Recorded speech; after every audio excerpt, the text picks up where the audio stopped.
What it is, my people, it's the kid Sincere, your resident gold chain gamer, and I know it's been a while. I was moving into a new room, but we're back for the 2021, and we're jumping it right off with a comparison. We're going to compare two wireless Xbox headsets. Now, I know what you're thinking.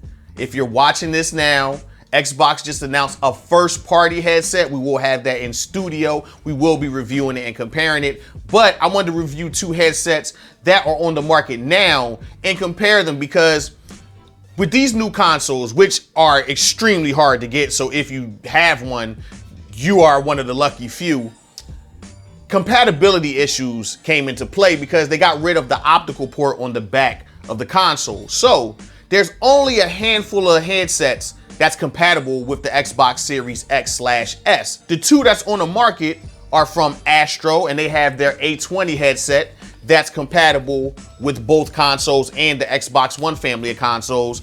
Also, you have SteelSeries with the Arctis 7X. Last month, we did a comparison of the 3D Pulse headset and the Arctis 7P for the PlayStation 5. And SteelSeries make really good headsets. Their headsets are solid. I'm a fan of their headsets along with HyperX. Astro has really good sound. They've always had good sound in their headsets. I'm just not a huge fan of the plastic build. But this headset's clocking in at $120, while this one is $150. So we have decisions to make. I think I can help you with yours.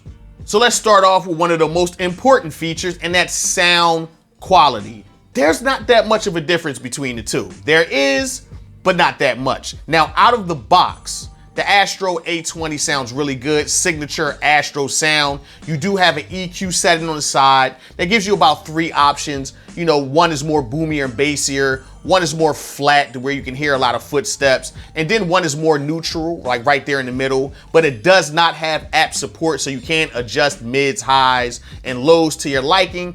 But the SteelSeries Arctis 7X does have in-app support, so you can manipulate the sound the way you like it. But out of the box, they're pretty even.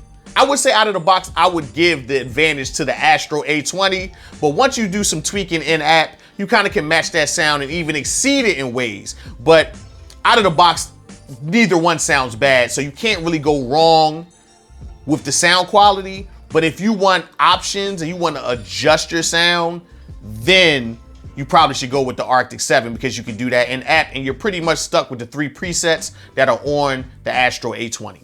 Now let's talk about an important aspect, comfort. How do these headsets feel on your head after a long period of time? I'm here to say that both of them don't feel bad at all.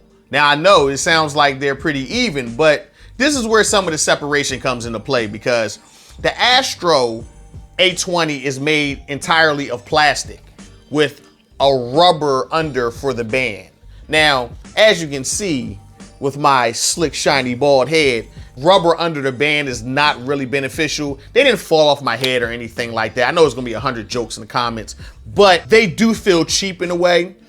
But when they're on your head for a long time, you barely even notice it, to be honest with you. The mic is flexible, so you can move it towards your mouth or away from your mouth. It's rubber, so you don't have to worry about that. They feel pretty decent on head. The thing that I like about these is the cups. The cups have like this, I don't know, square or rectangle shape to them, but they feel very plush. They sit on your ears very nice. It's kind of like it engulfs your entire ear.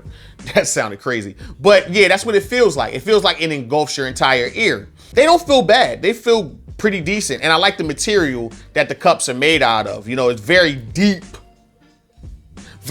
cups. So with the SteelSeries Arctis 7, you know, signature SteelSeries, all of their headsets, you know, for better or for worse, feel similar.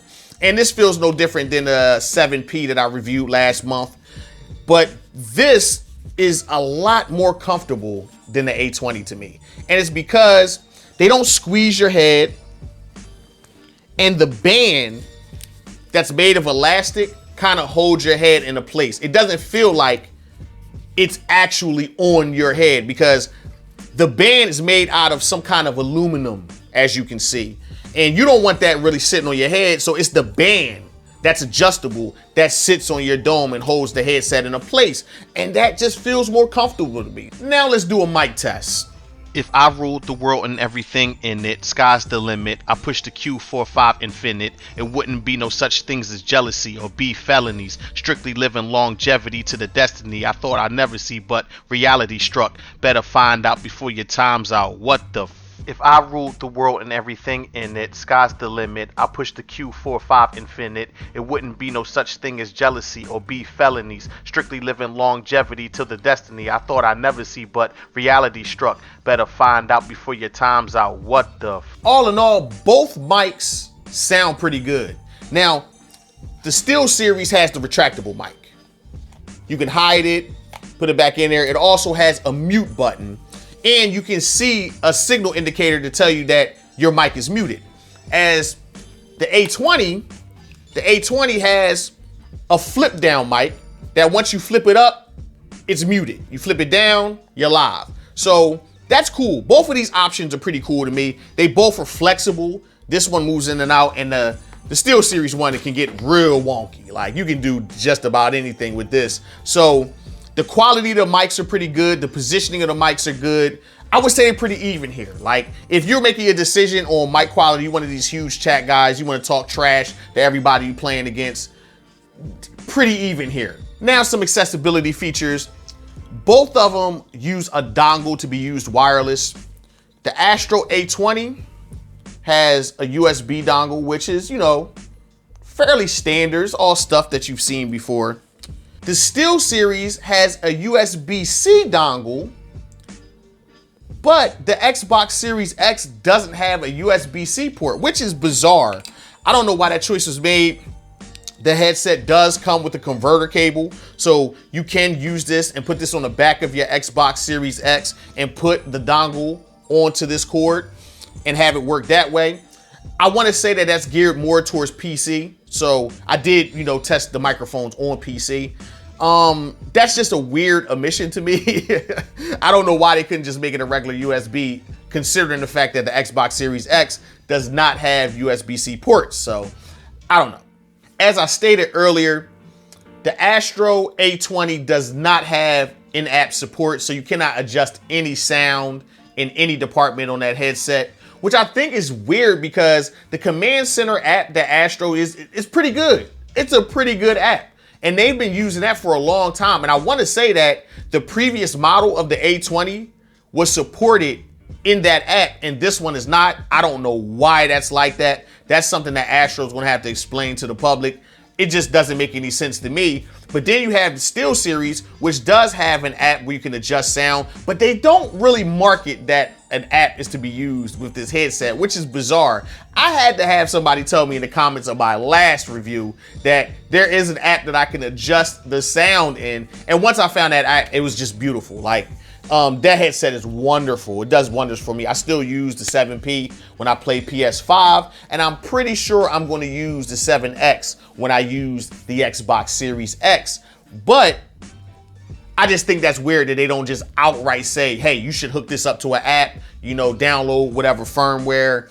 They just kind of just leave that out. Even once you open the box, it should be like a prompt on it, like visit the app, download it, and connect your headset to it, but it's not there. I didn't have any connection issues with either headset. I do know that the Astro A20 does disconnect, and sometimes you have to repair it. I had to do that twice, and that was after I had hooked it up to a PC and then put it back on my Xbox Series X. I had no problem pairing the Steel Series Arctis 7 to the Xbox even after putting it onto the PC. So I do think in accessibility, the Steel Series Arctis 7X has the advantage. So in closing, I would recommend the Arctis 7. Now, I know that's 2 reviews in a row that I gave the nod to Steel Series and the Arctis 7, but I'm a huge fan of this headset. Not saying that the A20 is bad, but I do think if you're going to spend $120, why not conjure up 30 more and get a better headset?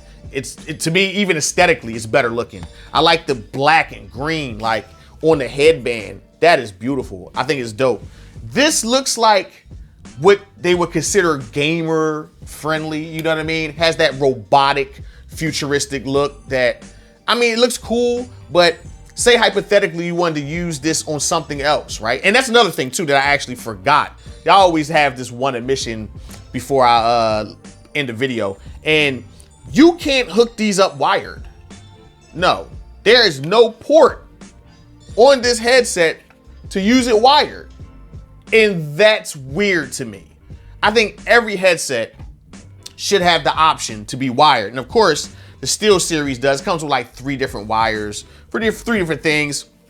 They pretty much give you everything you need out the box. I don't know why that's there, so it's extremely difficult for me to recommend the Astro A20, even at 120 bucks. Steel Series Arctis 7X, $150. Can't beat that right now. Xbox is releasing their own first-party headset, which looks to be a monster. That headset looks really cool. It's $100, so we're gonna have a lot of fun pitting that probably against the Arctis 7X. Be on the lookout for that in the future. Are you picking up one of these headsets? Are you thinking about it? Do you even have a console yet? Whatever it may be, leave a comment. Let me know what you think. If you like this video, hit the like button. If you think a friend would like this video, hit the share button. And if you like all of this, subscribe to the channel for more content. Check me out on Twitter at sincere_GCG, Instagram, Facebook, GoldChainGamers, and www.goldchaingamers.com, where the written review for this review will live. So in the meantime, between time, y'all stay cool how y'all stay cool. And remember, it's more than a game. It's a lifestyle, y'all. I'm up out of here. Y'all take it easy. Enjoy the rest of your day. Peace.